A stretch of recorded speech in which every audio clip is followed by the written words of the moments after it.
Bienvenidos a todos, a los del canal también que nos siguen cada semana. Les enviamos un saludo muy fraternal. Y saben ustedes que el otro día hablé acerca de la predestinación. Y cuando el lunes me levanté a la mañana temprano para sentarme otra vez en el escritorio e ir preparando la exposición de esta mañana, empecé a tener una lucha dentro mío. ¿Archivo el tema y seguimos adelante con Efesios o desacelero un poco y tocamos un poco más el asunto? Y créame que batallé con eso. Porque no quiero ser, decimos en mi país, cargoso. Bueno, este es mi país, pero me refiero al país de donde soy oriundo. Porque la doctrina de la predestinación produce una mixtura de emociones en el pueblo cristiano. No debería ser así, porque es una enseñanza bíblica, no veo por qué tenemos que espantarnos de algo que enseña la Biblia. Pero es una de las doctrinas que más ha dividido a la iglesia del siglo XX. Vamos a orar, porque el Señor me ha puesto en el corazón, y ojo, no estoy diciendo con esto que me habla en una forma especial, como se pretende en la actualidad, pero el Espíritu Santo a veces nos mueve a considerar ciertas cosas. Así que dije, no, yo tengo que ser sensible al Señor y tocar esto que voy a hablar con ustedes esta mañana. Y ya van a ver por qué es importante. Pero vamos a orar, vamos a pedir la dirección del Señor para que con su Espíritu nos dirija en todo esto. Y no solo a mí, pero a ustedes también, que la palabra pueda tocar el corazón. Señor, te damos gracias por este privilegio que tenemos todos de sentarnos alrededor de tu santa palabra. Como aquella mujer de antaño se sentaba a los pies de Cristo para escuchar sus dulces enseñanzas.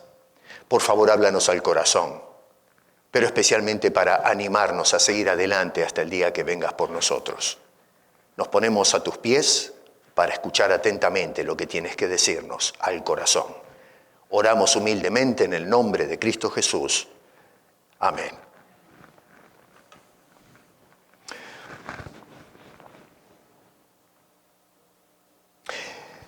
En este pasaje de Romanos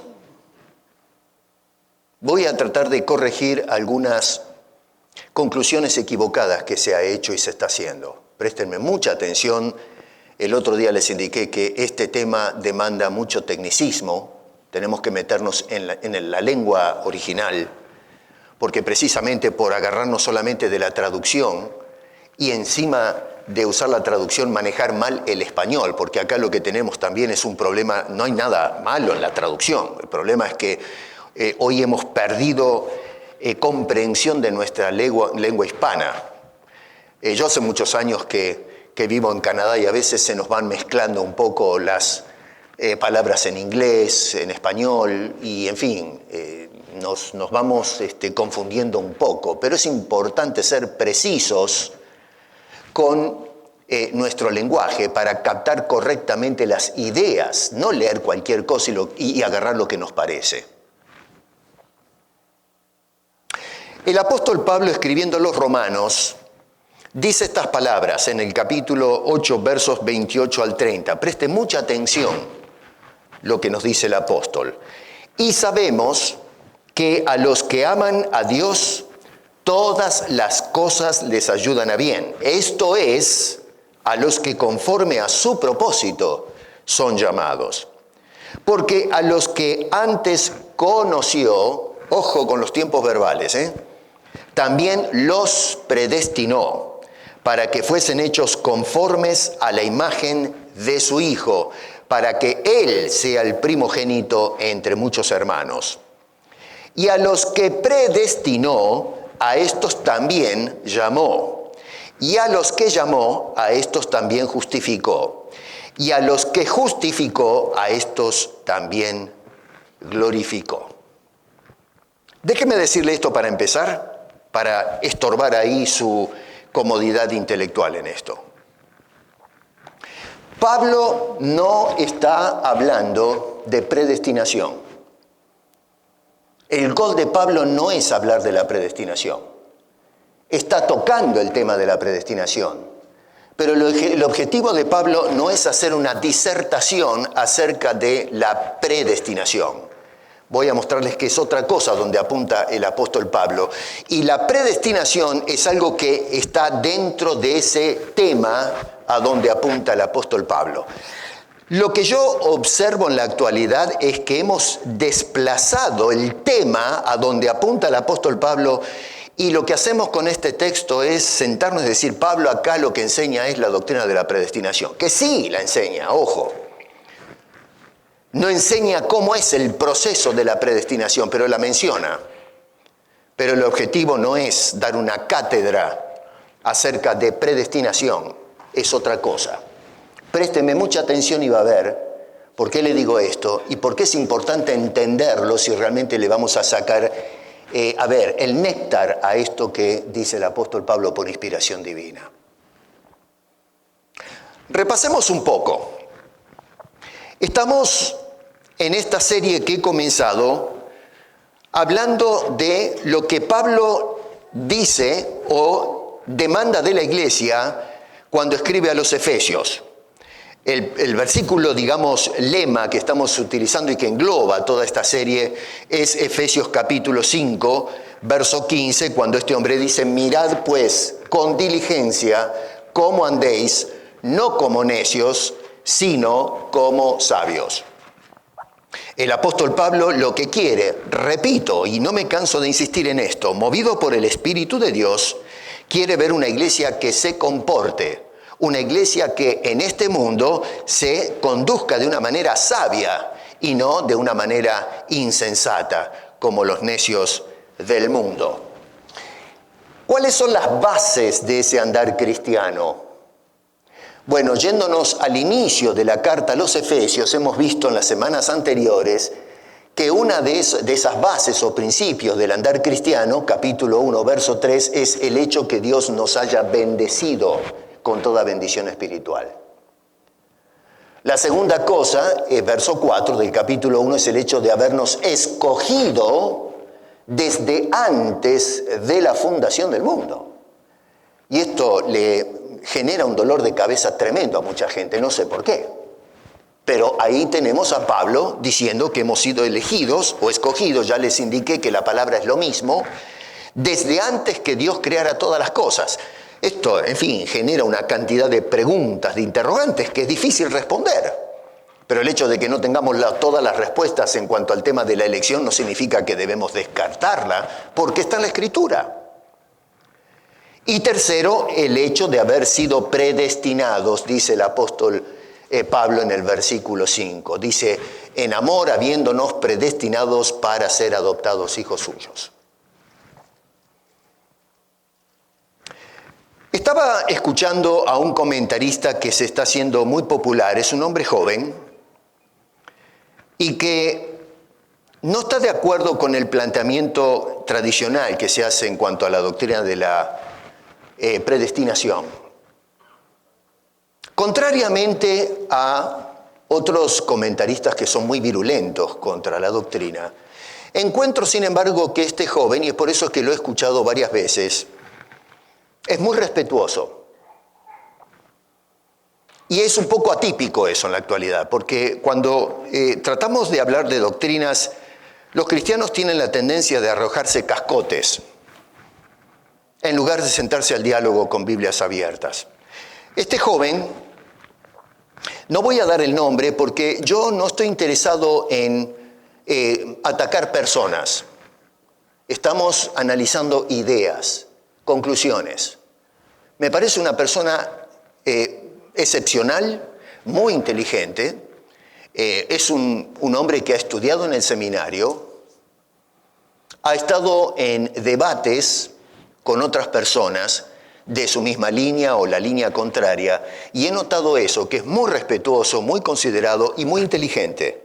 No es una persona que hace los planteamientos porque sí no más. Y eso me gusta la gente que cuando discute, discute con convicción. Más allá de que no estemos de acuerdo, pero personas respetuosas de la palabra de Dios y que abordan los temas con convicción. Eso no quiere decir que no deben ser esos temas revisados a la luz de las Escrituras. Y de eso quiero hablar. La revisión de ideas que no están bien encaradas. Y digo esto porque este hombre estaba observando que tiene un seguidor enorme de gente y creo que sus ideas se están haciendo muy populares en la iglesia contemporánea.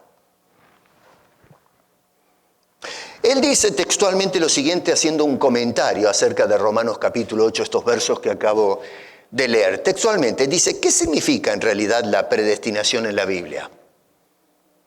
¿Significa que nosotros no tenemos elección? ¿Que Dios ya tiene todo predestinado? ¿Significa que el ser humano ya no tiene libertad? ¿O significa que Dios ya tiene preparado de antemano quiénes van a ir al cielo y quiénes van a ir al infierno? Y cierra entonces las preguntas con la afirmación: todas estas inquietudes surgen cuando escuchamos esta palabra, a saber, predestinación. Las preguntas son legítimas en cuanto a la curiosidad de querer meterse en este tema, y ciertamente hay personas que concluyen en la predestinación doble y una serie de cosas. Pero dejando de lado todo ese debate, sin embargo, notamos que la Biblia no aborda y no responde a ninguna de esas preguntas, a lo menos en la forma en que nosotros, no Dios, aborda el tema. Nosotros tenemos una forma de acercarnos a este concepto de la predestinación y es muy distinta la forma en que razona el hombre con lo que Dios nos dice a través de la revelación acerca del tema de la predestinación. A veces lo que voy notando en la actualidad es que queremos que la Biblia diga más de lo que quiere decir. Y recordemos que allá en Deuteronomio capítulo 29, creo que es verso 29, dice: las cosas secretas pertenecen a Jehová. Las reveladas son las que pertenecen a nosotros para, en fin, meditar en ellas y aplicarlas, hacerlas parte nuestra. Pero hay cosas que son secretas y yo no sé, francamente, como teólogo, no tengo la menor idea de por qué Dios guarda silencio en algunas cosas. No sé, a lo mejor es porque no tenemos la capacidad intelectual para comprender todos los misterios de Dios. Amén, estamos hablando de un Dios que es infinito. ¿Quién puede entender toda la mente de Dios? Puede ser que a lo mejor no sea el momento para entender estas cosas. Necesitamos más tiempos. Tal vez simplemente porque no nos corresponde. Nosotros pensamos que debemos saberlo todo y demandamos de Dios que nos revele todas las cosas, pero a lo mejor Dios dice: no, sencillamente no te toca saber estas cosas. Y yo, si soy fiel al Señor, lo que tengo es que aceptar la voluntad de Dios. Si guarda silencio, no tratemos de meterles palabras a la revelación de Dios.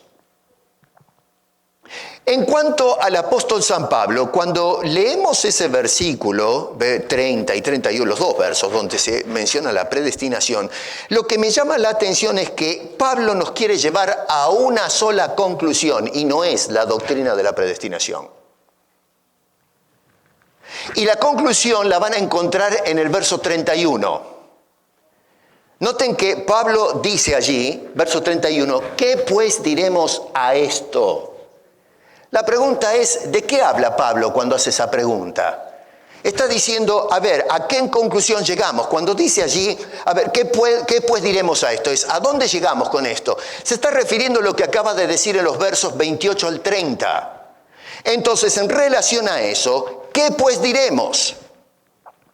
Y entonces Pablo responde en la segunda parte del verso 31, si Dios es por nosotros, ¿quién contra nosotros? Ahí es donde apunta el apóstol Pablo. Repito, este hombre cuando hace toda esta disertación donde la gente se ha complicado tanto, la pregunta correcta es, Pablo, ¿a dónde me quieres llevar con esto? Que es difícil, es complejo, ahora vamos a tratar de desmenuzar el asunto, pero ¿a dónde para qué estoy estudiando esto? ¿Para qué me informa Pablo de esto que es tan difícil y que, en fin, abre una cantidad enorme de interrogantes, muchos de los cuales no podemos responder? Bueno, Pablo ahí te lo está diciendo, lo que quiero es que entiendas una cosa, si Dios es por nosotros, ¿quién se levanta contra los hijos de Dios?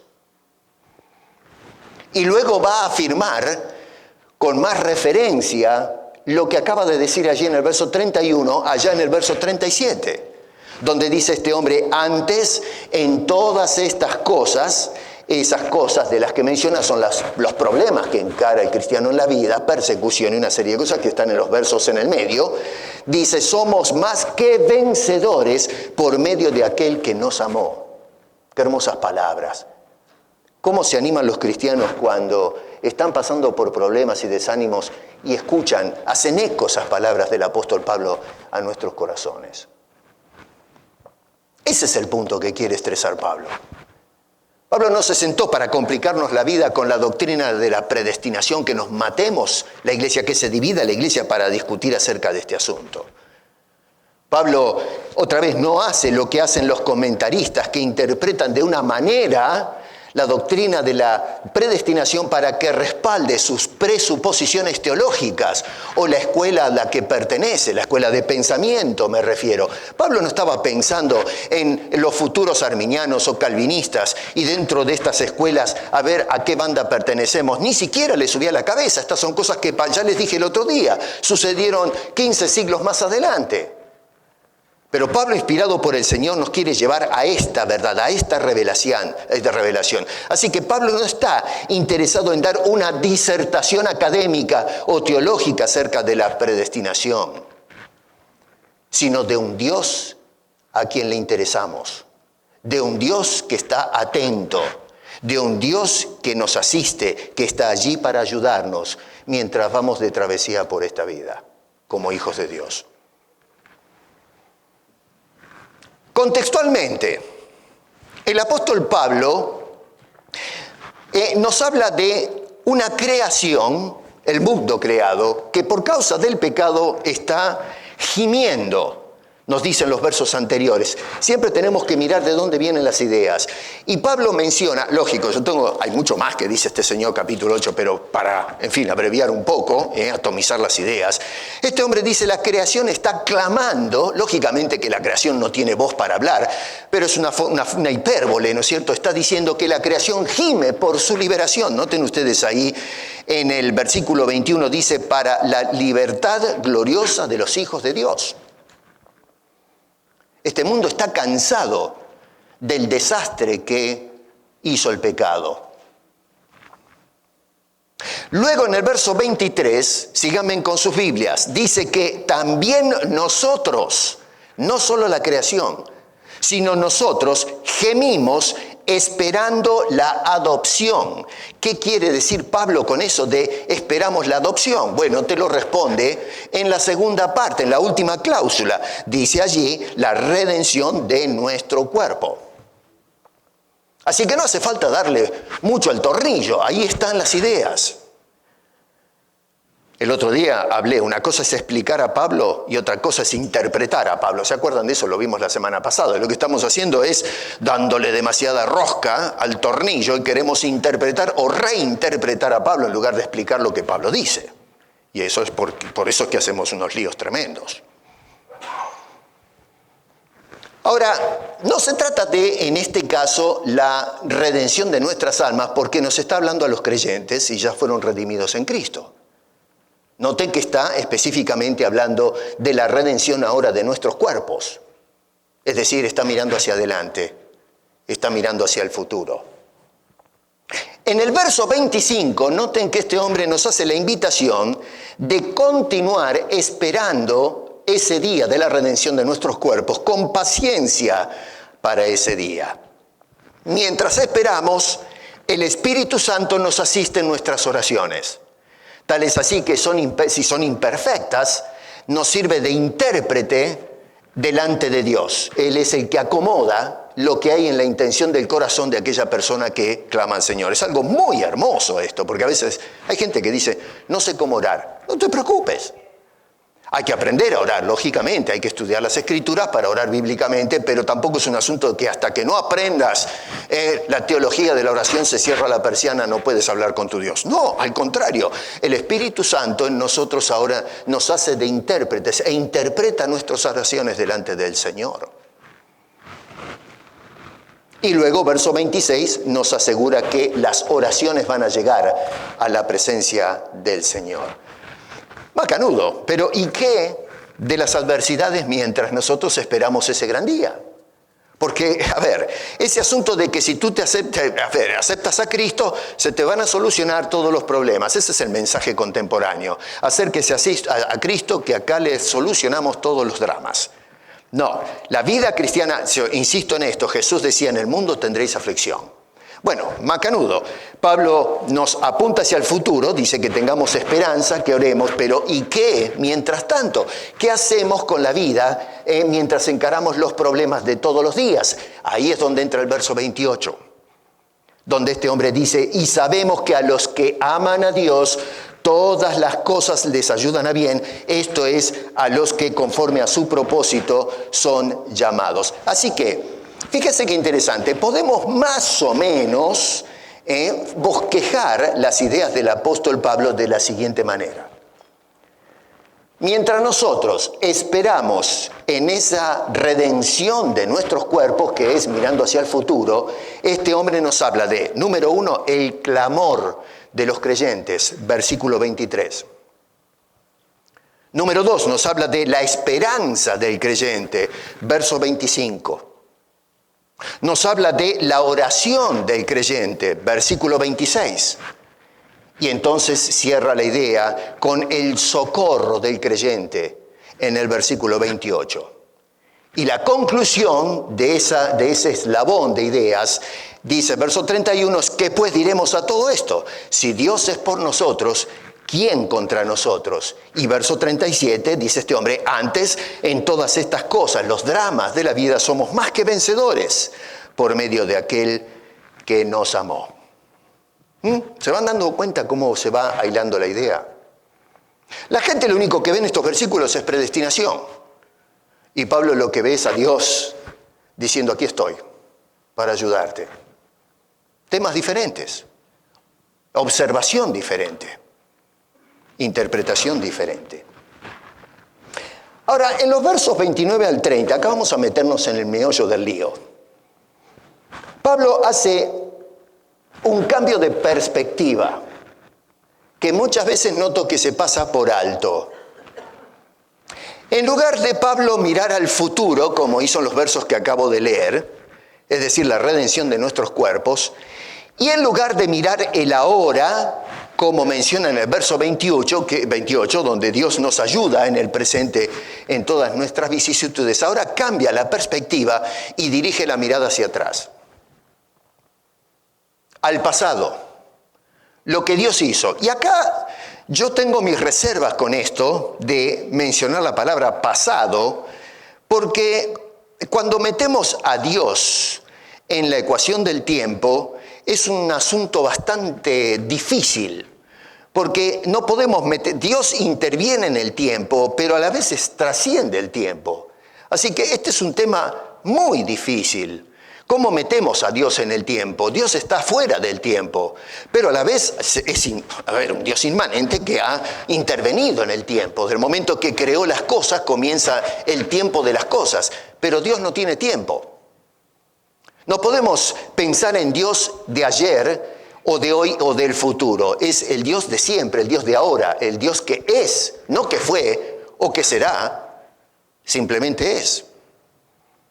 Bueno, ahí nos metemos en un tema desde una perspectiva filosófica que nos enloquece. Pero, a ver, hoy día en el campo de la física se habla o se hace la pregunta si existe realmente el tiempo y el espacio. Y muchos están diciendo no, es un concepto. El apóstol Pablo nos dirige entonces la mirada al pasado.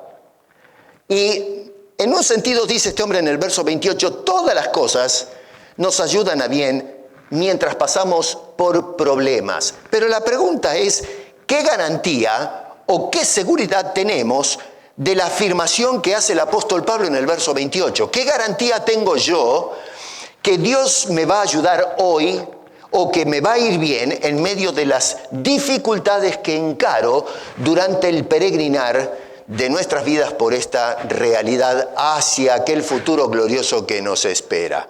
Bueno, Pablo nos da una serie de garantías. Lo que viene y lo que encaramos hoy no debe preocuparnos en realidad, porque ya tiene todo planeado acerca de nosotros. Dios no está tratando de emparchar nuestras vidas mientras vamos en la marcha. Pablo quiere que entendamos que lo que viene por delante y lo que vivimos hoy es en base a lo que ya Dios hizo, no lo que hace o lo que va a hacer, sino lo que Dios ya hizo en el pasado. Esa es nuestra fuerte garantía. Noten que todos los verbos que mencionan esos versículos están en pasado. No es una casualidad. Dice este hombre, conoció, predestinó, llamó, justificó, glorificó. Y recuerden que cuando saltamos allá, Pablo es consecuente en su teología. No es que con unos enseña una cosa y con otros en otra iglesia enseña otra. Ustedes saltan a Efesios, que es lo que estuvimos viendo las semanas anteriores, y dice que Dios nos escogió y nos predestinó desde antes de la fundación del mundo. Por eso es apropiado que Pablo hable, en este caso, en pasado, porque su teología está montada en esa realidad, de lo que Dios hizo, no lo que hace y lo que va a hacer. No quiere decir que Dios no hace en el presente, porque el verso 28 lo muestra, y nos habla también del futuro, de lo que va a hacer. Pero Pablo, otra vez, insisto, está diciéndonos, cálmense, porque tenemos seguridad basado en lo que Dios ya hizo o comenzó a hacer en el pasado. Pablo menciona en el verso 28, fíjense allí, a los que son llamados. Algunos interpretan esa frase como refiriéndose al llamado de todos los hombres. Y sí, la predicación del Evangelio es a todos. Desde la perspectiva del hombre salimos y predicamos a todos. No estamos diciendo usted sí, usted no. Bueno, a veces hacemos eso, pero está mal. Pero tenemos que ser parlante a todas las personas. Jesús dijo, id y haced discípulos de todas las naciones. Así que, es más, en Hechos, Lucas dice que quédense acá y me seréis, van a ir hasta el fin del mundo, hasta el fin de la tierra, predicando el Evangelio. Así que el asunto de la predicación es a todas las personas. Sin embargo, dice los que son llamados. Y no se refiere a todas las personas del mundo, llamados, repito, por el Evangelio. La conclusión esa es incorrecta. Cuando dice a los llamados, no se está refiriendo a todo el mundo en el contexto de la carta. Repito, en cuanto a la predicación del Evangelio, no tenemos problemas de entenderlo como todo el mundo, pero eso no es lo que está tratando el apóstol Pablo acá. Ante todo, en el verso 28, son llamados. Tome nota de esto, tal vez es un poco aburrido lo que le voy a decir para algunos porque se han olvidado la gramática, pero esa frase está en presente activo y es un participio. Básicamente lo que está diciendo es los que están siendo llamados, para ponérselo de una manera. Estoy hablando de cómo aparece en el original, en el griego, y cómo aparece en la traducción. La traducción está bien, pero la idea es de una actividad continua presente. Hoy estamos predicando a las personas. Hay personas que todavía están siendo llamadas. Ahora, cuidado, lo que llama la atención, y muchas veces noto que no se toma en cuenta esto, es que nos quedamos con, se dice, amén, sí, se dan cuenta, es la predicación al Evangelio a todo el mundo en el presente. Pero me llama la atención que Pablo va a usar la misma palabra, llamamiento, en el verso 30, pero la usa en pasado. Nótelo bien, mire ahí en su Biblia. Y a los que predestinó, a estos también llamó. Así que, miren qué interesante la dinámica de Pablo. En el verso 28 nos está diciendo personas que están siendo llamadas, pero en el verso 30 está diciendo ya fueron llamadas. Rómpase la cabeza con eso. Pablo en su teología, no la de Arminio, Calvino y todos los que discuten hoy, olvídese de esa gente. Estamos hablando de paulismo, si me permite la expresión. Lo que el hombre inspirado por Dios dijo, no la disputa que hay en la actualidad acerca de diferentes escuelas. Lo que este hombre de Dios nos está diciendo es que hoy estamos siendo llamados, habiendo sido llamados desde antes. Dios está metido en el asunto, no los que hablan en nombre de Dios, sino el acto soberano de Dios haciendo algo. Y hoy lo que estamos haciendo es llamando nosotros a los que Dios llamó desde antes. Nosotros solamente nos centramos en lo que el hombre hace, que es en nombre de Dios llamar a la gente. Pero Pablo no está poniendo los ojos en nosotros, en este caso, sino en Dios, que nos llamó por un acto soberano allá en el tiempo, si se puede usar la palabra tiempo. Esto es algo que tenemos que tomar en cuenta cuando hacemos la interpretación o la explicación del apóstol Pablo. Los que ahora están siendo llamados ya fueron llamados por Dios. El otro día les dije lo que dice la Escritura. Mis pensamientos no son vuestros pensamientos. La mente de Dios no funciona como la nuestra. El problema es que queremos que la mente de Dios se adapte y funcione como en la forma en que nosotros pensamos. Y eso está mal. Está muy mal. Por lo pronto, noten que no se toma en cuenta la hermenéutica de toda la carta de Romanos, cuando discutimos acerca de la predestinación. Pablo no está escribiendo a todo el mundo. El apóstol Pablo está escribiendo a los creyentes en Roma. Váyase al capítulo 1, rapidito, y vamos a mirar algunas cosas importantes. Capítulo 1, verso 7. Yo quiero que me siga con la Biblia para que vea que esto no es un discurso del pastor que está parado adelante. Lo que quiero es que sigamos a Pablo. Olvídese del que está hablando adelante. Mire a Pablo. Y Pablo dice en el verso 7 del capítulo 1, a todos los que estáis en Roma, amados de Dios. Noten que dice los que estáis en Roma. ¿A quiénes? A todos los romanos. No quedó un romano muñeco con cabeza, ¿no? A todos. No, señor. No está diciendo a todos los que viven en Roma. Dice a los amados de Dios. Y uno puede decir, bueno, pero todos los de Roma son amados de Dios. No, Pablo sigue y dice que esos amados de Dios son los llamados a ser santos. Cuidado, porque cuando leemos llamados, lo interpretamos como un verbo. Y no es un verbo. En el original, que es la palabra de Dios, acá repito, siempre español es una traducción del original. En el original es un adjetivo calificativo, no un verbo. No es la acción de llamar, sino quiénes somos, qué nos califica. Y dice, nosotros somos los llamados. O si vamos al versículo 30 del capítulo 8, los que han sido llamados. Los que han sido escogidos, dice Pablo en Efesios, desde antes de la fundación del mundo. Deje de romperse la cabeza, acepte lo que dice Pablo. Hay que rendirse ante las evidencias. No, no me gusta porque yo tengo un problema con la elección. Bueno, oígase, quédese con el problema. Pero Pablo no tenía ningún problema, nosotros lo tenemos. Dice este señor, los santos, los llamados y los santos. Santos también es un adjetivo, es lo que somos nosotros. Entonces los llamados que Pablo y santos que tiene en mente acá no son todo el mundo como algunos quieren interpretar al apóstol en esta carta. Pablo habla de los creyentes, los llamados que más adelante en el capítulo 8 versículo 30 dice que fueron llamados desde la antigüedad, desde el pasado. Esas son las personas a quienes les está escribiendo, no a todo el mundo.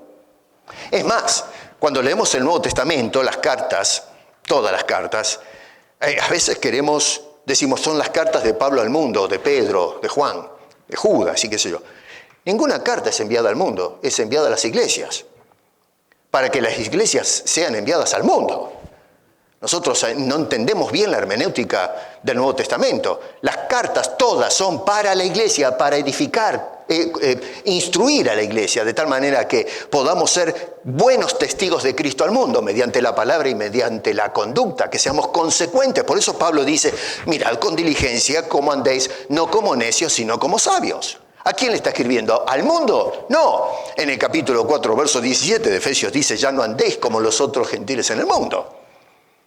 Así que la idea de Pablo y de los escritores del Nuevo Testamento es hablarnos a los que ya conocemos a Cristo, para que vivamos a las alturas de nuestro compromiso con Dios, que hemos sido llamados santos por el Todopoderoso desde los rincones del tiempo. Y repito, tiempo lo digo con reserva porque es un concepto, pero que no se aplica directamente a la esencia o la persona ontológica de Dios, si se quiere.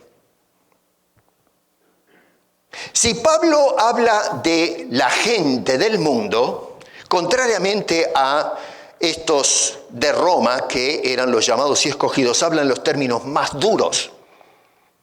No hay ningún tipo de simpatía de parte de Pablo hacia la sociedad humana de Roma y hasta el fin del mundo. Pablo los cataloga, vuelvo a repetir, con términos durísimos en el verso 18 del capítulo 1, personas que detienen con injusticia la verdad, dice allí. Capítulo 1, verso 21, conociendo a Dios, no le glorificaron como tal. Verso 21 en la segunda parte, se envanecieron en sus razonamientos y su necio corazón, dice, fue entenebrecido. Verso 22, para correr un poco, se hicieron necios. Verso 23, cambiaron la gloria del Dios incorruptible. Verso 24, Dios los entregó a la inmundicia.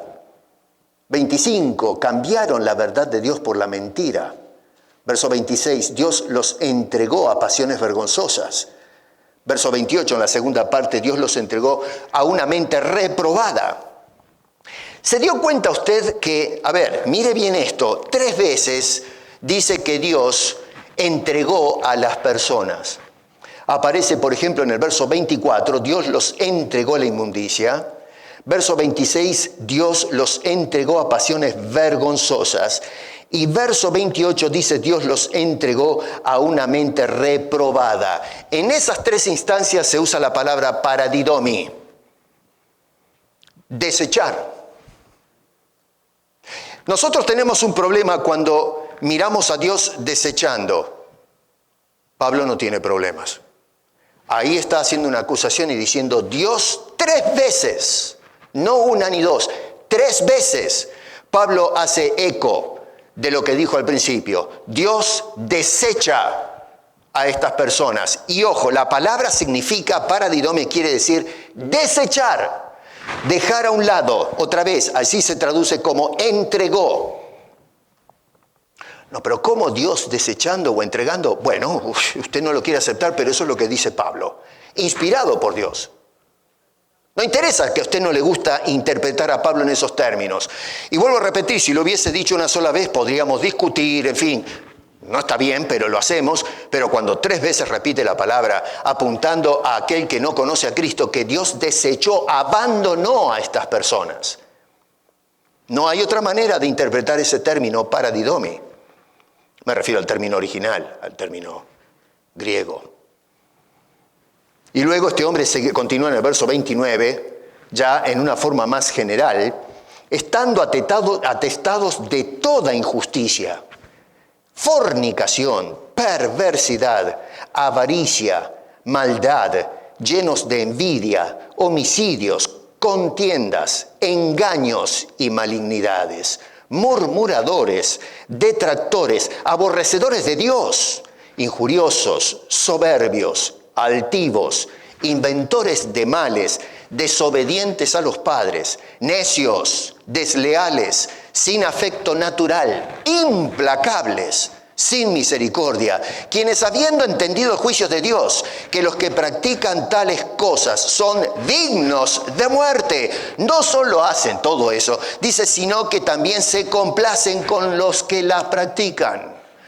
Pablo no está hablando con términos bondadosos acerca del hombre que no fue llamado y que no es santificado. Habla en los términos más duros, los más severos. No hay simpatía de parte del apóstol Pablo.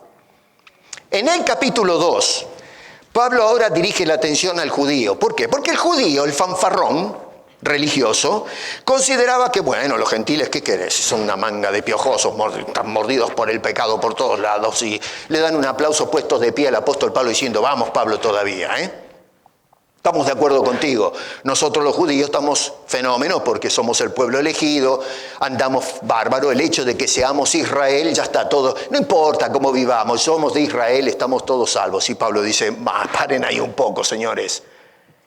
Y entonces todo el capítulo 2 está dedicado a lanzar prácticamente la misma acusación. Y aún peor, porque dice, ustedes son peores que yo porque tenían la ley, tenían la palabra de Dios, eran los supuestos luz que guiaban a los ciegos y terminaron tropezando.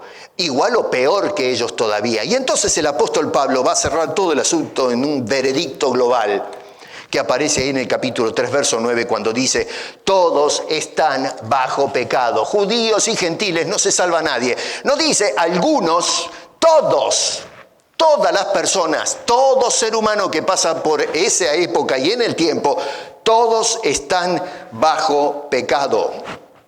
Y Pablo llega a la conclusión lógica en el capítulo 3, versos 10 al 18, según lo que dicen las Escrituras. Dice, como está escrito, verso 10, no hay justo ni aun uno. No hay quien entienda, no hay quien busque a Dios.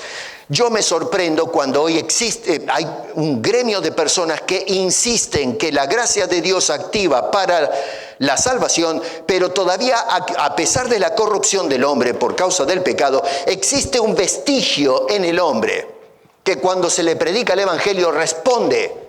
Y entonces Dios predestina a la persona en base a esa decisión de aceptar a Cristo como Salvador. Es decir, el hombre tiene todavía algo de luz o algo de conciencia para responder a Dios, buscar a Dios. Está mal. Esa conclusión es incorrecta. A mí racionalmente tiene sentido. ¿Qué tengo que hacer para ser salvo? Bueno, acepta a Cristo como Salvador personal. Pero Pablo ahí nos está dando con un caño. Nos está diciendo, no hay una sola persona, no solamente en su tiempo, no existe ninguna persona en el pasado, presente y en el futuro que vendrá, que busque por sí sola a Dios. Repito, no hay justo, no hay ni siquiera uno, no hay quien entienda, no hay quien busque a Dios. Todos, no dice algunos, toda la humanidad se ha desviado, a una, como un todo, dice, se hicieron inútiles. No hay quien haga lo bueno, no hay ni siquiera uno. Los términos de fulminantes, no hay vuelta que darle. Y luego, para resumir, dice el verso 18, no hay temor de Dios delante de sus ojos. Resume todo el asunto. ¿Cuál es el problema de este hombre que describe el apóstol Pablo? Dice, el problema es que el hombre no tiene temor de Dios. Si el hombre tuviese temor de Dios por naturaleza, toda la humanidad salía corriendo a los pies de la cruz. Si Dios no lleva a la persona a los pies de la cruz, nadie pasa por esa cruz. Ni siquiera nos enteramos que hubo una cruz.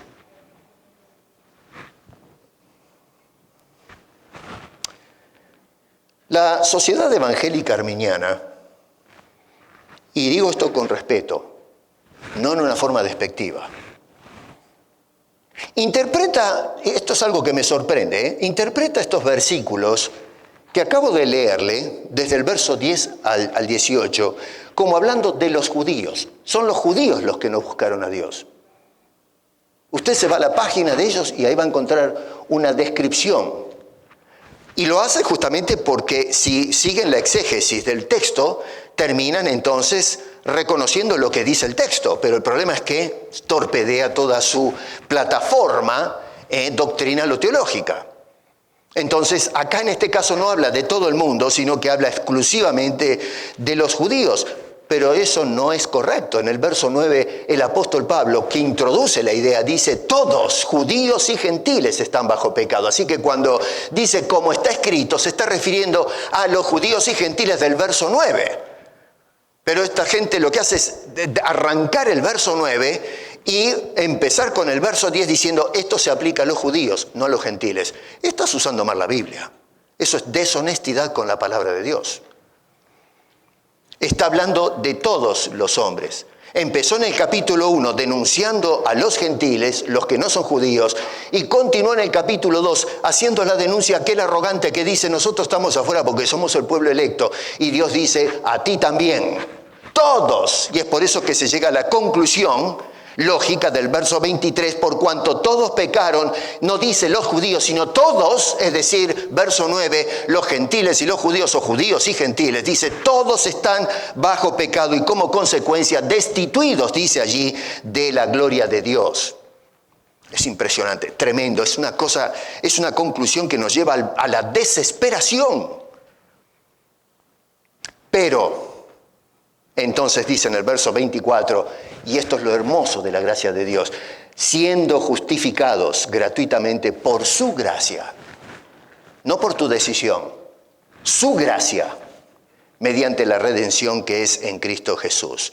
No son solo judíos, sino todos, judíos y gentiles, por la gracia de Dios mediante la redención. Ahora, ojo con la palabra justificados. Cuidado. Guarde esa palabra justificados, repito, dice allí otra vez, siendo justificados gratuitamente. Subraya en su mente o grabe en su mente por un momento esa palabra justificados, es decir, declarado justo, en la justicia de Cristo en este caso. Nos guste o no nos guste, si estamos o no de acuerdo, Pablo hace una distinción clarísima entre los que forman el gremio de los llamados y santos y los hombres caídos, que fueron, dice en el capítulo 1, entregados, paradidomi, desplazados, desechados. No nos gusta, nos pone los pelos de punta. Bueno, a Pablo no le interesa en lo más mínimo que a ti te guste o no te guste lo que está diciendo. A él lo que le interesa es decir lo que Dios le revela por inspiración. Acá no se trata de una competencia para ganar el voto, la apreciación o el like, el me gusta de la gente como ponemos en el Facebook.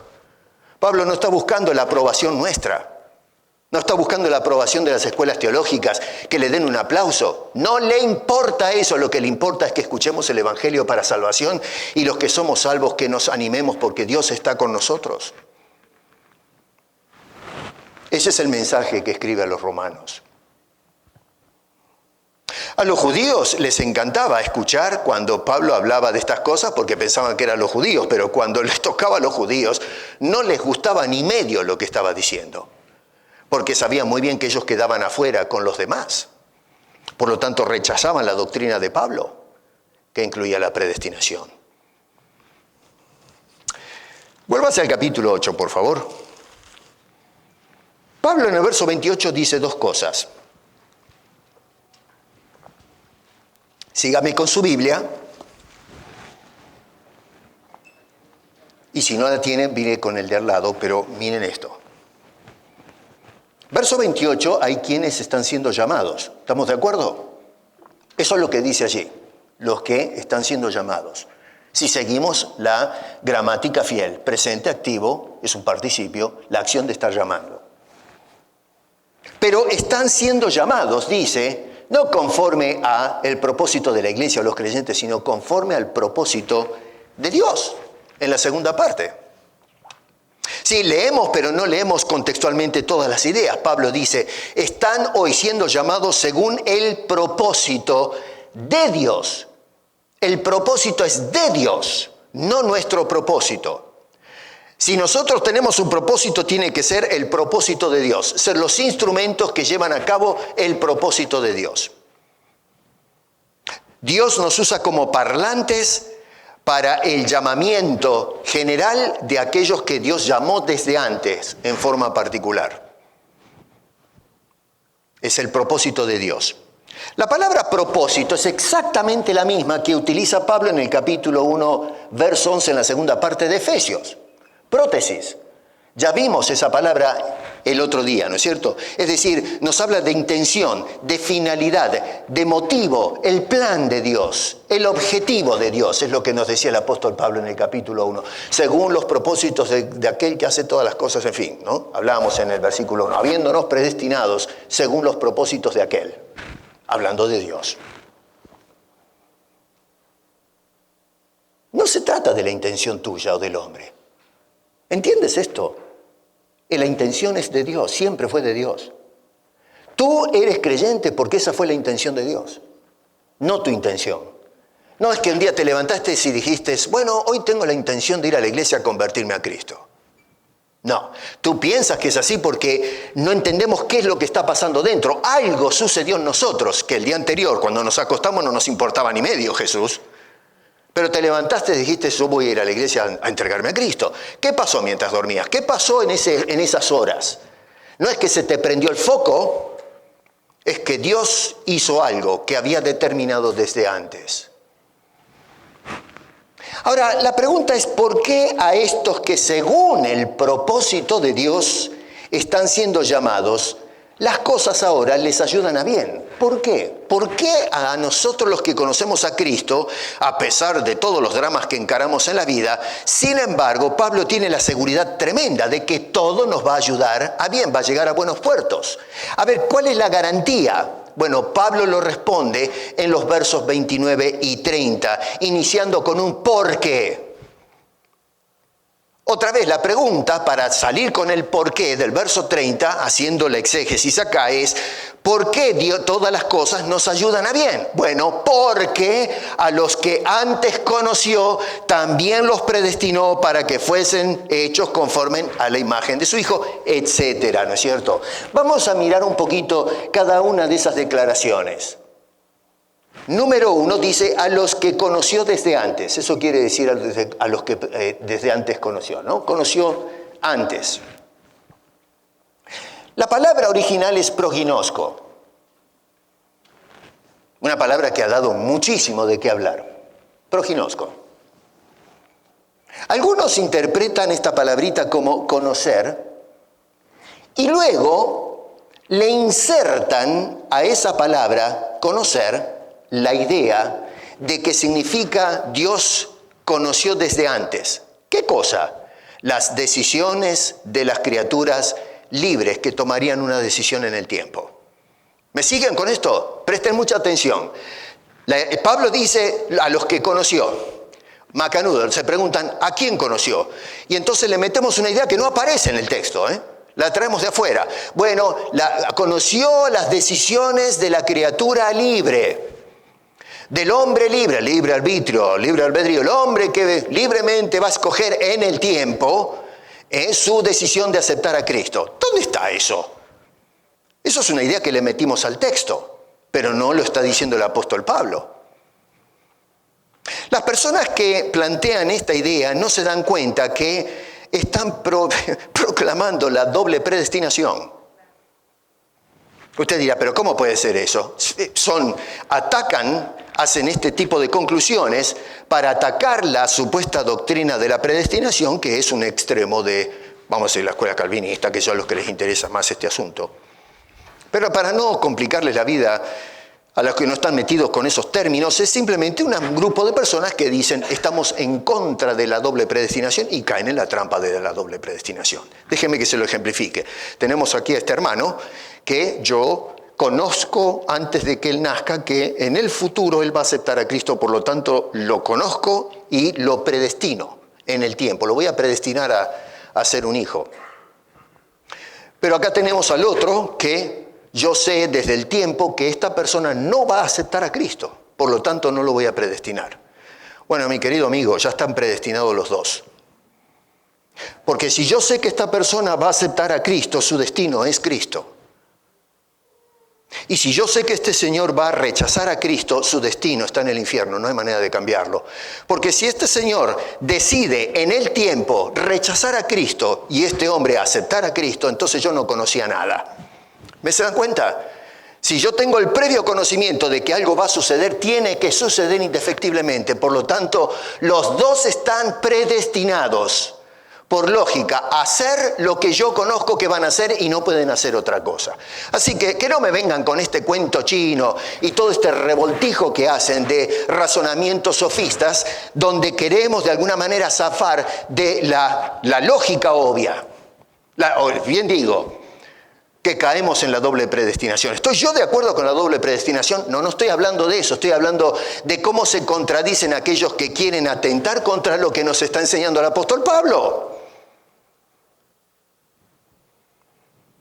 Pero la gente lo que va a tratar cuando escuchen esto, quizás los que nos siguen al canal, es ir corriendo al escritorio, en lugar de abrir la Biblia y estudiar otra vez, decir, bueno, vamos a estudiar un poco a Pablo porque me parece que acá patinamos. No, lo que van a hacer es sentarse y decir, ¿escuchó lo que dijo Piesco? Y todos los que dicen igual que él, vamos a ver, ¿cómo le respondemos? Y entonces comienzan a tejer un montón de argumentos. Bueno, ¿por qué no lo ponemos de esta manera? Cambiamos la otra.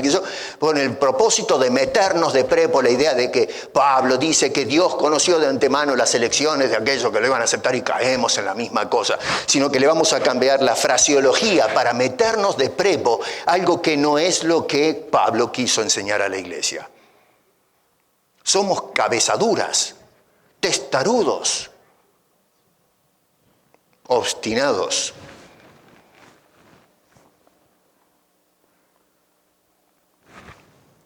Noten que Pablo no dice que conoció las decisiones de las personas.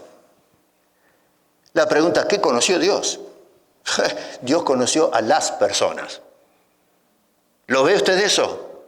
Usted busca allí, ¿dónde están las decisiones? Dice, a los que antes conoció. No dice las decisiones de las personas. Dice, las personas son las que conoció. ¿Cómo leemos la Biblia? Vuelvo a repetir, explicación o interpretación. Hay que explicar, no hay que interpretar o reinterpretar al apóstol San Pablo. La otra cosa es que la palabra conocer la abordamos como la entendemos nosotros nuestra idiosincrasia hispana. La palabra conocer implica adquirir conocimiento que se basa en investigar para poder obtener información acerca de aquella cosa investigada. Quiere decir que si Dios hace este ejercicio de conocer de la forma en que nosotros lo analizamos racionalmente, quiere decir que hubo un momento en que Dios no conoció. Tuvo que investigar primero esta cosa que cuelga acá para llegar a la cosa que me parece que es un micrófono, aunque no anda esto, ¿no? Pero bueno. Entonces, quiere decir que antes lo miré y no tengo ni idea qué es, pero cuando empiezo el estudio llego a adquirir conocimiento de esta cosa y bueno, trato de darle una significancia, definirlo de alguna manera, digo, es un micrófono electrónico, qué sé yo, por darles un ejemplo. Eso es un disparate porque echa por tierra la teología de la omnisciencia divina. Algunos dirían, para meter el asunto un poco más en una forma aceptable, decir, no, bueno, pero Dios conoció desde siempre. No adquiere el conocimiento, sino que en fin, maniobras para escapar a la trampa en la que caemos, por querer hacerle decir a Pablo cosas que realmente no está diciendo. Dios no adquirió ninguna información. Dios conoce en una forma intuitiva absolutamente todo. Y lo conoce, y esto es algo que no se puede entender, pero lo conoce desde siempre. Por eso usamos el término desde la eternidad, omnisciencia, conocimiento absoluto. Nosotros estamos acostumbrados en conceptos de tiempo y espacio, pero otra vez cuando entramos a estudiar la mente de Dios, todo eso trasciende, se va más allá de tiempo y espacio. La palabra proginosko, que se traduce ahí como conoció, está hablando de un conocimiento relacional. Cuando nosotros hablamos, si damos vuelta a la mesa, en lugar de hablar de Dios, hablamos del hombre, y hablamos del hombre, ¿conoces tú a Dios? Lo que realmente queremos decir cuando decimos o preguntamos ¿conoces al Señor o conoces a Dios? No es ¿conoces acerca de?, sino si tienes una relación, un vínculo con ese Dios. Esa es la manera en que hablamos. Cuando usted dice, ¿usted conoce a Cristo? ¿Qué esperamos? que la persona diga, bueno, conozco que fue un hombre que vivió hace 2000 años, el hijo de María, de un carpintero y qué sé yo. No, no es eso lo que estamos preguntando. Estamos preguntando, ¿tú tienes relación? ¿Aceptaste a Cristo como Salvador? Hablamos de comunión. Cuando se habla de Dios conociendo al hombre, se habla de la comunión, del conocimiento relacional de Dios con la criatura, que por cierto está ahora hablando que es beneficiada por ese mismo Dios. Esta idea está respaldada con la declaración de Pablo en el verso 37, cuando dice allí, antes en todas estas cosas somos más que vencedores por medio de aquel que nos amó. Cuando dice nos amó en pasado, está hablando que ya había un vínculo, una relación entre este Dios y la criatura, que es más que vencedora según el criterio del apóstol San Pablo. Cuando Dios le dice a Jeremías en el capítulo 31, verso 3, con amor eterno te he amado, por tanto te prolongué mi misericordia o mi gracia. Bueno, no está hablando simplemente de un conocimiento mnemotécnico previo de Jeremías, sino que está diciendo que te amé desde antes.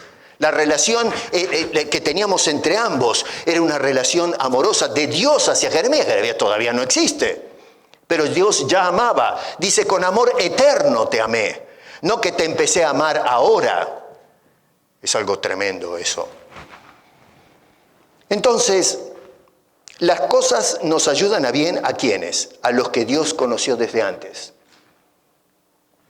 Segundo, a los que destinó desde antes. Dice allí, porque a los que conoció también los predestinó. ¿Qué quiere decir eso? Ordenar, señalar, determinar previamente o desde antes. Me llama poderosamente la atención que algunas personas traducen esa palabra, predestinar, prohorizo, como, se puede traducir como ver desde antes o destinar desde antes. Tenemos un sector académico que dice, bueno, tú puedes interpretarlo como quieras. Nosotros los arminianos lo interpretamos que es prever. Los calvinistas lo interpretan como predestinar. Really. Así que usted lo que hace es, agarra la palabra predestinar, traducida, y usted escoja cómo la quiere interpretar. No importa cómo Pablo intencionó usar la palabra, es como usted quiere interpretarla. Eso nos lleva a este relativismo demoníaco de la sociedad contemporánea, que a cada uno lo suyo, cada uno interprete lo que quiera, lo que le caiga bien, ¿no es cierto? Y así nos va en este mundo y así le va a la iglesia. No podemos interpretar las palabras como a nosotros nos cae bien. Tenemos que meternos en la lingüística y estudiar qué quiso decir Pablo cuando usó esa palabra, porque fue la palabra escogida por Dios. Si creemos una onza de lo que dice la Biblia acerca de la inspiración, que Dios inspiró las Escrituras, entonces tenemos que tener respeto y reverencia por la palabra que Dios escogió. No está jugando quimeras, no está jugando a los dados Dios, no está tratando de ser el arlequín que nos confunde o nos lleva al error. Dios está siendo preciso, punctilial, para que entendamos bien lo que está tratando de revelarnos por inspiración. La palabra esta que aparece en el original, prohorizo, está formada por dos palabritas. Una es pro, que significa antes, en nuestro idioma, es una preposición. Y la otra palabra es horizo.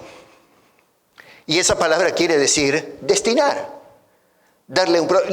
La palabra en su sentido etimológico significa ponerle límites a algo. Ese es el significado primario. Por eso es que se usaba en el lenguaje corriente la palabra esa horizo como destino, ¿no es cierto? El propósito. ¿Cuáles son los límites que se le pone a una cosa? Prohorizo quiere decir desde antes, hacer algo planeado. Se le ponen los límites, los parámetros. Por eso, otra vez, Dios nos destinó o predestinó, nos puso los límites o el objetivo. Eso es lo que significa originalmente la palabra. En ninguna cita bíblica, y créame que me puse a estudiar los pasajes bíblicos, y yo lo invito a que lo haga después en casa, ninguna cita bíblica usted va a encontrar en el Nuevo Testamento que se utilice esta palabra, que traducen como predestinar, prohorizo, como que quiere decir prever, siempre aparece como destinar desde antes. No hay una sola instancia. Usted la va a encontrar en Hechos capítulo 4, verso 28, la va a encontrar en Romanos capítulo 8, verso 29 y la repite en el verso 30, la va a encontrar en Efesios capítulo 1, versículo 5 y versículo 11, y también la encuentra por allá en Primera de Corintios capítulo 7, verso 2. Mejor dicho, capítulo 2, verso 7, debo decir. No hay más. En ninguna de esas instancias esa palabra es utilizada o interpretada o traducida como prever, porque eso no es lo que significa la palabra. Hágaselo entender a la gente eso. Pablo está equivocado, yo tengo razón, dirían algunos. La frase ver de antemano en griego es prorao. Escuche bien, prorizo, prorao. Prorizo, prorao. Prorizo, prorao. ¿Es la misma palabra? Oiga, si usted es un tonto, no le puedo ayudar. Pero yo creo que tenemos buenos oídos para darnos cuenta y suficiente razón para darnos cuenta que son dos palabras distintas. Prorizo, prorao, son dos palabras. Prorao son, otra vez, dos palabras juntas. Pro, como prorizo, quiere decir antes, desde antes. Y jorao quiere decir ver. Esa no es la palabra que escogió Pablo. Existe ya y se utiliza en el Nuevo Testamento. Hay pasajes como Hechos 2:25 al 31, capítulo 21, verso 29, Gálatas 3:8, donde se utiliza la palabra prorao, que significa ver desde antes, considerar desde antes. Díganme ustedes, si Pablo quería hablar en realidad de prever en lugar de predestinar, ¿no podría haber usado palabras que él mismo utiliza en Gálatas, por ejemplo, para hablar de prever? ¡Qué tonto, Pablo! Que está corto de lenguaje. Sí la usó. Podría haberla usado si esa era la idea que quería plantear el apóstol Pablo. Pero mi querido hermano, no, eso no es lo que estaba diciendo Pablo. No podemos agarrar y traducir las cosas como a nosotros nos cae mejor. Tú no puedes agarrar y escoger, bueno, yo la voy a traducir de esta forma porque me gusta más, va mejor con mis convicciones. No, mi querido, eso no es ser fiel a las Escrituras. Por eso llegamos a conclusiones completamente disparatadas. Otro problema que encuentro en estos intérpretes es la forma en que manejamos la palabra también. Note que dice, porque a los que antes conoció también los predestinó. No se apure, esa palabra es clave para entender la idea. Algunos interpretan esa palabra también en español como un adverbio temporal. En otras palabras, lo que quiere decir es luego de o después de. ¿Me sigue? En otras palabras, dice, porque a los que antes conoció, después los predestinó. ¿Por qué después? Bueno, porque Dios tuvo que esperar que la criatura tome la decisión para entonces decidir hacer algo por la criatura. Entonces, lo que hacemos es una secuencia temporal. Primero conoció y luego entonces los predestinó. No. La palabra que aparece en español también no es un adverbio temporal, es una conjunción. Y la conjunción en el original es kai. Y la conjunción no está hablando de secuencia temporal, sino que está hablando de eventos simultáneos. Cuando usted se sienta en la mesa y dice, le sirven un buffet, y dice, ¿qué comió? Y bueno, comí arroz, pollo, pescado frito y un montón de cosas. Y ese hilo que está diciendo me comí todo eso en el mismo plato, pero en una forma simultánea. Eso es conjunción. Me comí el arroz y el pollo y esto y lo otro y me tomé un vaso de Coca-Cola. No está hablando de la secuencia. Por ahí se comió las cosas, una primero y la otra después, pero la intención no es describir secuencia, sino todo lo que metí en el plato.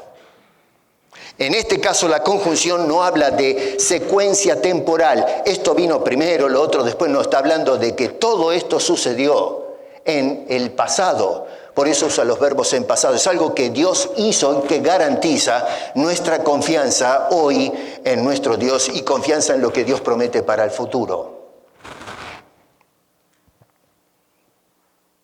Si Pablo hubiese tenido intenciones de hablar de secuencia temporal, no hubiese escogido de ninguna manera un hombre educado, no era un pedazo de bruto, un hombre muy educado, un doctor en el saber, hubiese escogido tranquilamente una conjunción para hablarnos de secuencia temporal, que por cierto aparece claramente en el Antiguo Testamento, palabras como ita, peita, youthus, para crema. Esas son palabras que se traducen en el Nuevo Testamento como después, inmediatamente, luego. Pero Pablo no escogió esas palabras, escogió la conjunción kai, que se traduce muchas veces en la Biblia como y. Es decir, porque a los que antes conoció, dice también obviamente, pero en el original es y los predestinó, etcétera.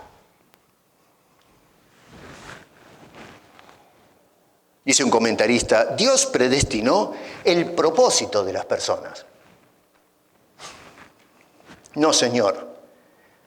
Pablo dice que predestinó a las personas con un propósito.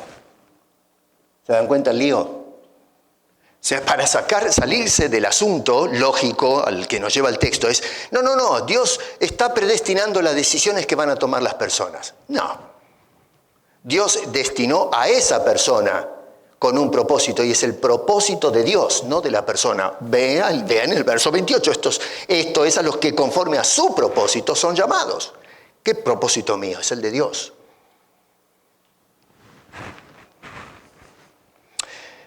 Ahora,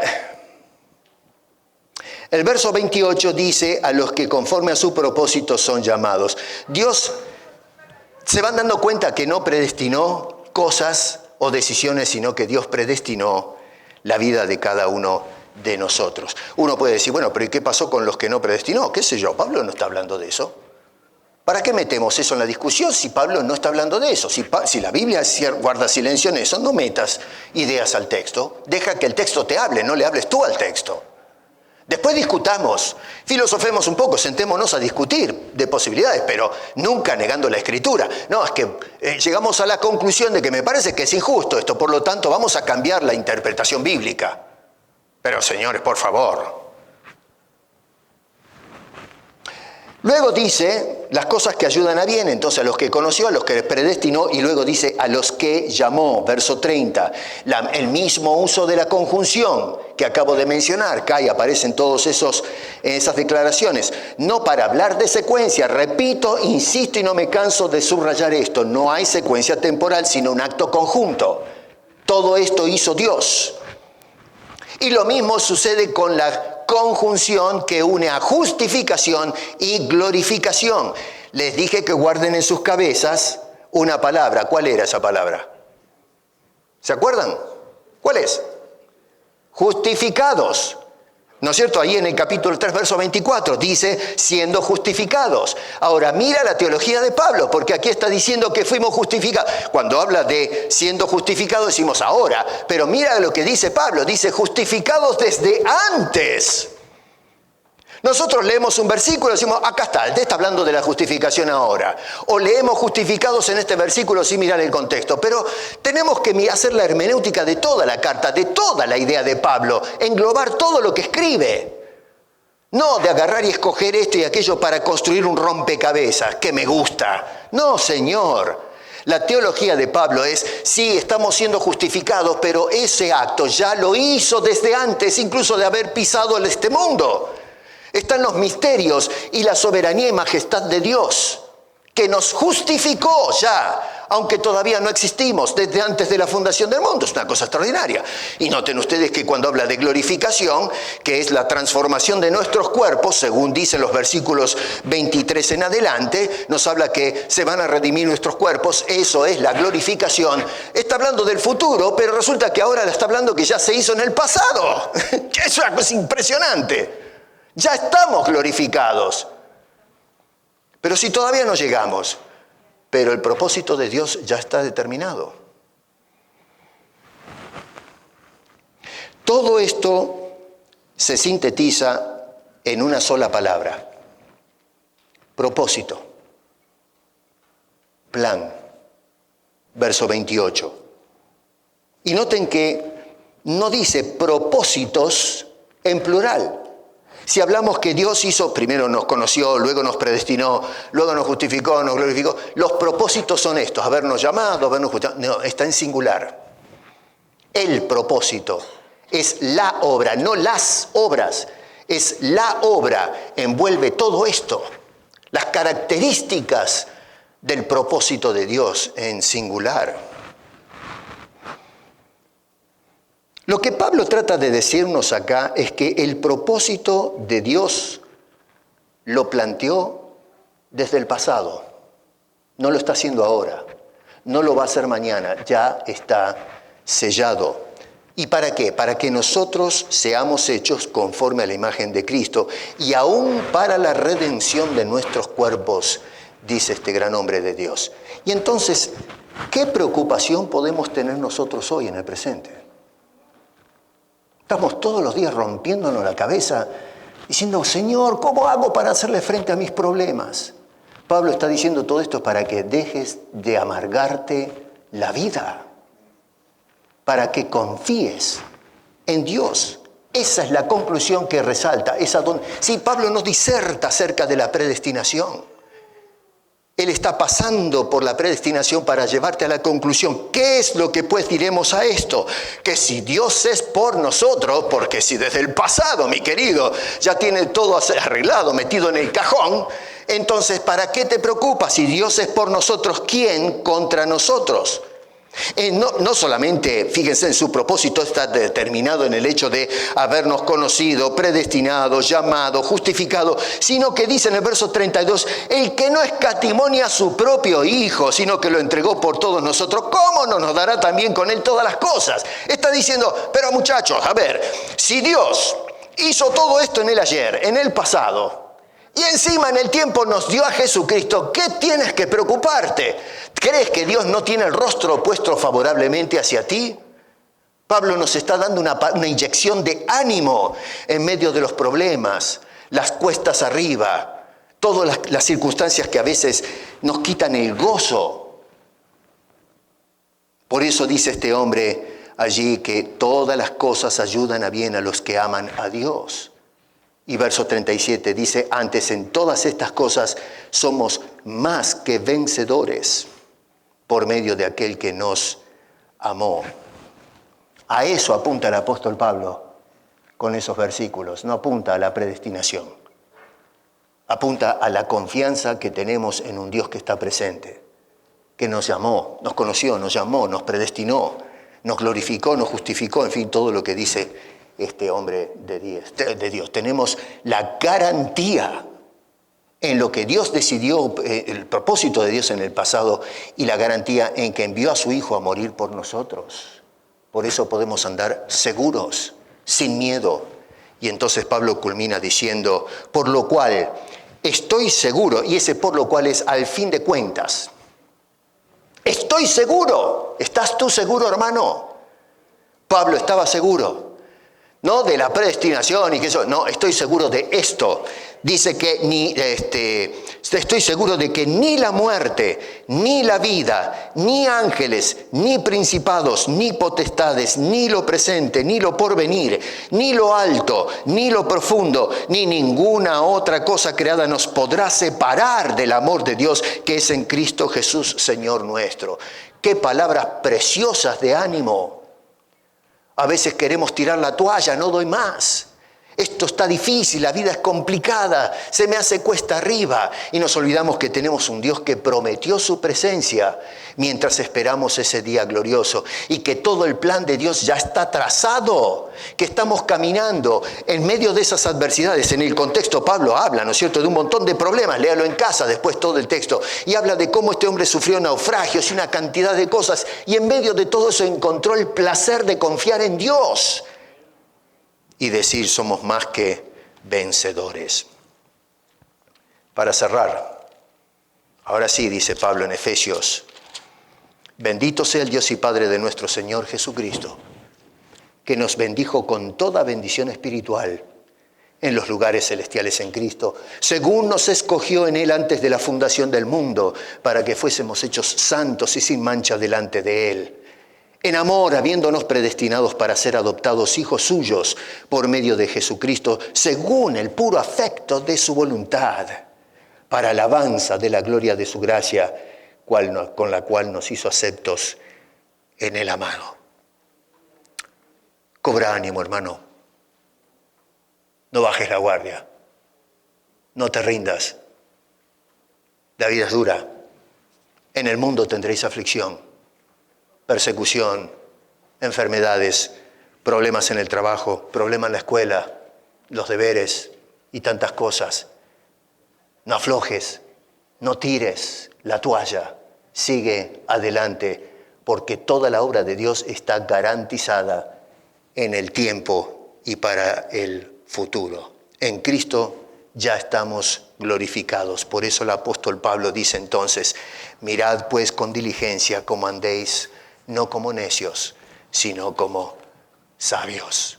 Seamos sabios en el andar. Padre Celestial, te damos muchísimas gracias por habernos hablado del futuro.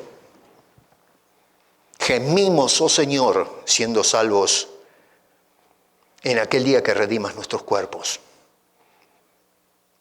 Nos llevas la vista al presente. Todas las cosas nos ayudan a bien.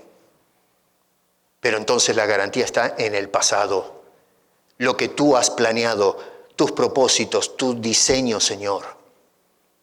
Por lo tanto, ayúdanos hoy a seguir adelante, firmes, sin claudicar, agarrados de Cristo.